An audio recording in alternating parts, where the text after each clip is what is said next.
दोस्तों सबसे पहले तो मैं आप सबसे सॉरी करती हूँ क्योंकि इतने दिनों से कोई भी मूवी अपलोड नहीं हुई क्योंकि मेरे प्यारे भाई की शादी थी जो इस चैनल को मैनेज करते हैं। तो चलिए आज हम न्यू मूवी जो अभी कुछ दिन पहले ही आई है वो एक्सप्लेन करके आपकी नाराजगी को खत्म करते हैं। मूवी का स्टार्ट हमें एविलूनिया के एक शहर से दिखाया जाता है जो बहुत बड़े बड़े पहाड़ों के बीच मौजूद है।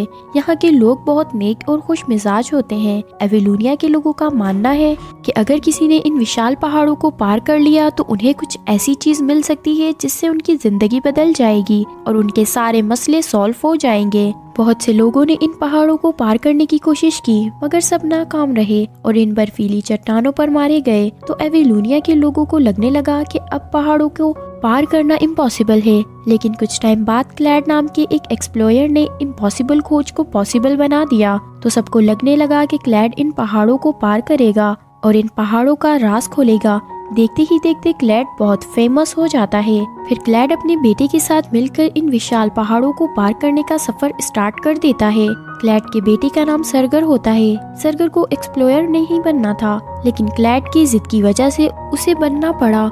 अगले सीन में हम क्लैड और उसके साथियों को देखते हैं जो एक गुफा के पास खड़े होते हैं। तभी क्लैड का साथी गुफा के अंदर जाकर सबको अंदर आने का कहता है। तभी गुफा में वाइब्रेशन होने की वजह से बर्फ का एक टुकड़ा उसके ऊपर आकर गिर जाता है। सबको लगता है कि वो साथी मर गया है लेकिन तभी वो साथी उस बर्फ के टुकड़े के पीछे से निकलकर बाहर आ जाता है। क्लैड सब साथियों से कहता है कि सब आवाज किए बगैर गुफा को पार करेंगे। सब जने आवाज किए बगैर गुफा को पार कर रहे होते हैं। तभी सरगर को वहाँ एक प्लांट दिखाई देता है।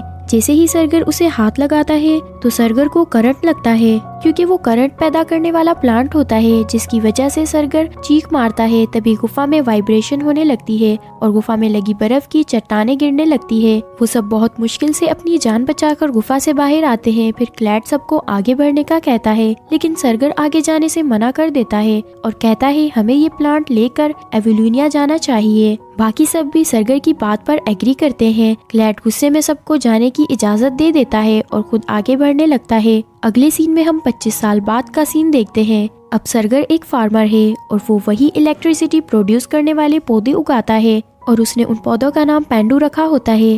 अब तक सरगर ने शादी भी कर ली होती है और उसका एक बेटा भी होता है जिसका नाम ईथर होता है। ईथर अपने फादर की खेती करने में भी हेल्प करता है लेकिन ईथर को तो हमेशा से एक एक्सप्लोरर बनना था ना कि एक फार्मर।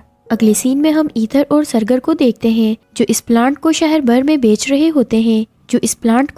में बेच रहे होते हैं क्योंकि इसी प्लांट की वजह से पूरे एविलूनिया शहर को बिजली मिली थी और शहर के बीच में सरगर और उसके डैड का एक स्टैचू भी लगा होता है क्योंकि जाहिर सी बात है अगर सरगर अपने साथ इस प्लांट को नहीं लेकर आता तो वहाँ के लोगों को कभी भी बिजली के बारे में मालूम नहीं होता। एक रात जब सरगर अपनी फैमिली के साथ डांस करते हुए खाना बना रहा होता है तभी अचानक वहाँ सब कुछ हिलने लगता है और जब ये सब बाहर आकर देखते हैं कि वहाँ एक स्काई शिप खड़ी है और इसमें निकलती है क्लैड की फ्रेंड। इसके बाद वो सरगर को पेंडू के कुछ फल दिखाती है जो पूरी तरह से खराब हो चुके थे और सरगर को बताती है कि ये बीमारी जनूब से बहुत तेजी से निकल रही है और इन प्लांट में फैल रही है। अगर हमने अभी ही कुछ नहीं किया तो ये बीमारी बहुत जल्द तुम्हारे फार्म को भी तबाह कर देगी। और वो सरगर को अपने साथ चलने का कहती है जिस पर सरगर मान जाता है। ईथर भी साथ चलने का कहता है लेकिन सरगर उसे मना कर देता है ये कहकर कि वहाँ बहुत खतरा है। ईथर इस बात पर गुस्सा होकर अपने डॉग के साथ अपने कमरे में चला जाता है। सरगर अपना ट्रैकिंग का सामान लेकर वहाँ से चला जाता है और उस जगह पर पहुँच जाता है जहाँ सबसे पहले खराब पौधा मिला था। क्लैड की फ्रेंड का नाम कैलिफ होता है। कैलिफ सरगर को बताती है कि मुझे लगता है जमीन के नीचे कोई चीज है जो इन प्लांट में से इलेक्ट्रिसिटी को खींच रही है, इसीलिए हमें नीचे जाना होगा। तभी वहाँ सरगर की वाइफ आ जाती है और बताती है कि आर्थर भी चुपके से इस शिप में बैठ गया था। जब सरगर ईथर को अपने साथ इस शिप में देखता है तो वो बहुत गुस्सा होता है। तभी अचानक अजीब से दिखने वाले क्रिएचर उनकी शिप पर हमला कर देते हैं और शिप के पायलट को वो मार देते हैं जिसकी वजह से शिप गिरने लगती है। लेकिन तभी मैरी शिप में आकर शिप को कंट्रोल कर लेती है लेकिन तभी उनके सामने ऑरेंज कलर की दीवार आ जाती है और ये सब उसे पार करके आगे बढ़ने लगते हैं। लेकिन उसी दौरान सरगर अपने डॉग के साथ शिप से बाहर गिर जाता है। जब सरगर अपने आसपास के माहौल को देखता है तो वो बहुत हैरान हो जाता है क्योंकि वहाँ बहुत अजीब से दिखने वाले क्रिएचर होते हैं और दूसरी ही तरफ मैरी किसी तरह शिप को रोकने में कामयाब हो जाती है। तभी ईथर सबसे अपने फादर को ढूंढने के लिए कहता है लेकिन कैलिफ उसे साफ साफ मना कर देती है क्योंकि वो शिप को रिपेयर करना चाहती थी। ईथर बहुत गुस्सा हो जाता है। अगले सीन में हम सरगर को देखते हैं जो वहाँ का ये नजारा देखकर हैरान ही हो रहा होता है कि तभी वहाँ एक क्रिएचर आकर सरगर को मारकर उसका स्कार्फ लेकर भाग जाता है। सरगर उसका पीछा करने लगता है लेकिन वो एक बड़े से क्रिएचर से सरगर पर हमला करवा देता है। तभी वहाँ एक आदमी अपनी बंदूक से आग निकालकर उस मॉन्स्टर को भगा देता है और सरगर को बचा लेता है। जब जैसे ही सरगर उस आदमी को देखता है तो हैरान हो जाता है क्योंकि वो होते हैं क्लैड, सरगर के फादर। सरगर अपने फादर से मिलकर बहुत खुश होता है। वहीं दूसरी तरफ हम ईथर को देखते हैं जो अकेले ही अपने फादर को ढूंढने निकल जाता है। आगे चलकर ईथर थोड़ा आराम करने के लिए रुक जाता है। तभी वो जगह हिलने लगती है क्योंकि वो एक क्रिएचर था जिस पर ईथर रुका होता है। तभी ईथर नीचे खाई में गिर जाता है और उसकी गाड़ी उसी क्रिएचर पर रह जाती है। आगे बढ़ते हुए ईथर को गुफा में वही शरारती क्रिएचर मिलता है जिसके हाथ में ईथर के फादर का स्कार्फ था। ईथर उसका पीछा करने लगता है और दूसरी तरफ क्लैड सरगर को अपनी जर्नी के बारे में बता रहा होता है कि कैसे बहुत से खतरों का सामना करके उसने अपने आप को बचाया। लेकिन सरगर क्लैड को बताता है कि उनके 25 साल से न आने की वजह से उनकी वाइफ ने दूसरी शादी कर ली तो वो बहुत गुस्सा हो जाते हैं। दूसरी तरफ ईथर उस जगह पे काफी एंजॉय कर रहा होता है।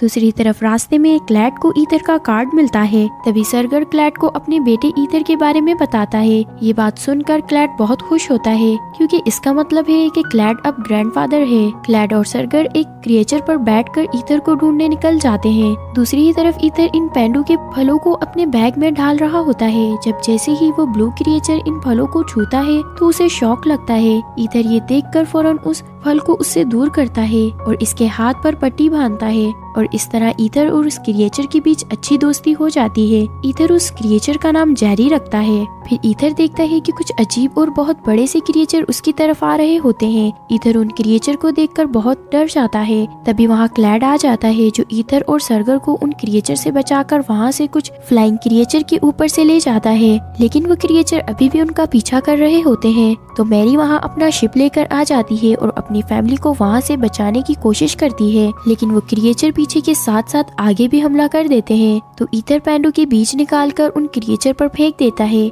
जिससे उन्हें एक जोरदार शॉक लगता है। सीन चेंज होता है और अब वो सब अपनी शिप पर आ जाते हैं जहाँ कैलिफ उन्हें बताती है कि अब हमें उस जगह जाना होगा जहाँ पेंडू की एनर्जी ऑब्जर्व हो रही है। अब शिप पर ईथर क्लैड बहुत खुश होते हैं और क्लैड भी ईथर को अपना फायर गन चलाना सिखाता है। लेकिन सरगर ये देखकर बहुत गुस्सा होता है क्योंकि वो अपने बेटे को इन सब से दूर रखना चाहता था। इस बात को लेकर इन दोनों में फिर से बहस हो जाती है। तो ईथर अब बात को खत्म करने के लिए इन दोनों को कार्ड्स खेलने को देता है। लेकिन वहाँ भी यही बहस हो जाती है कि एक एक्सप्लोयर किसान से बेहतर होता है। तो ईथर वहाँ से नाराज होकर चला जाता है। फिर हम देखते हैं कि इन लोगों का शिप एक एसिड सोल्यूशन की कैव में आ जाता है जो बहुत खतरनाक होता है। मगर जेरी वहाँ से क्रिएचर की मदद से शिप को दूसरी तरफ ले जाता है। रास्ते में वो अजीब बड़ी क्रिएचर दोबारा शिप पर हमला कर देते हैं। तो सब मिलकर पेंडू के फलों से उन पर हमला कर देते हैं जिससे वो क्रिएचर वहाँ से भाग जाते हैं। फिर मैरी ईथर को शिप चलाने को कहती है लेकिन ईथर से शिप डिसबैलेंस हो जाती है।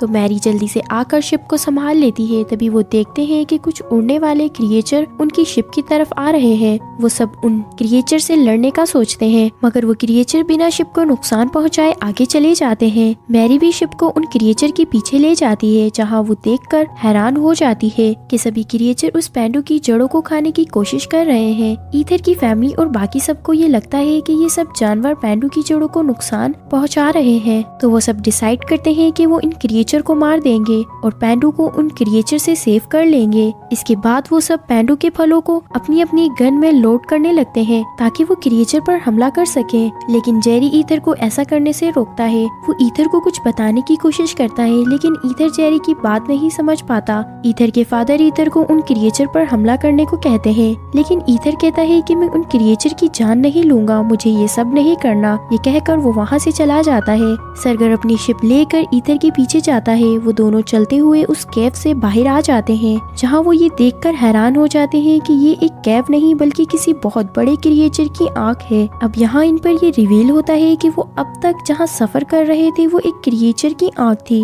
और पेंडू की जड़ें उस क्रिएचर में फैल गई है जिससे उस बड़े से क्रिएचर की हालत बहुत बुरी हो गई है और बाकी के क्रिएचर पेंडू की जड़ों को इसलिए नुकसान पहुँचा रहे हैं ताकि वो अपने साथी की जान बचा सके। यहाँ ईथर और सरगर की समझ सब आ जाता है और उन्हें अपने किए पर बहुत पछतावा होता है। तो वो दोनों डिसाइड करते हैं कि वो वापस जाकर उस क्रिएचर की मदद करेंगे। फिर ईथर और सरगर वापस आकर मैरी और बाकी सबको सारी बातें बताते हैं और कहते हैं कि अब हमें उन क्रिएचर को नहीं बल्कि उन पेंडू की जड़ों को निकालना होगा। मगर कैलिफ ईथर और उसकी फैमिली को रूम में बंद कर देती है और पेंडू के फलों से उन क्रिएचर पर अटैक करने लगती है। लेकिन ईथर और सरगर बड़ी ही चालाकी से वहाँ से बच निकलते हैं और पेंडू की जड़ों को काटने लगते हैं। एलिफ उन्हें रोकने की कोशिश करती है मगर वो देखती है कि शिप का कंट्रोल मैरी के हाथ में होता है। दूसरी तरफ क्लैड भी अपनी जिद छोड़कर अपनी फैमिली की हेल्प करने चाहता है क्योंकि उसे लगता है कि उसके पहाड़ के उस पार जाने से ज्यादा जरूरी उसकी फैमिली है। फिर क्लैड और सरगर मिलकर पेंडू की जड़ों को काटने लगते हैं। वहीं ईथर भी वहाँ सभी क्रिएचर को ले आता है जो पेंडू की जड़ों को खाने लगते हैं और ऐसे वो बड़ा सा क्रिएचर उस पेंडू की जड़ों से आजाद हो जाता है। कैलिफ को भी ये एहसास हो जाता है कि वो गलत थी और क्लैड भी अब बहुत खुश होता है क्योंकि पहाड़ की दूसरी तरफ जाने का सपना भी पूरा हो गया था। अब फिर वो सब खुशी खुशी जेरी को गुड बाय कहकर उस क्रिएचर के अंदर से बाहर आ जाते हैं और अब क्लैड मिलकर अपनी बेटी के साथ किसान का काम करता है। लास्ट सीन में हम देखते हैं कि ईथर दोबारा उसी जगह जाकर जेरी के साथ बहुत मजा करता है। यहाँ हम उस बड़े से क्रिएचर को भी देखते हैं जो कि दरअसल एक कछुआ होता है और इसी के साथ हमारी मूवी का एंड होता है।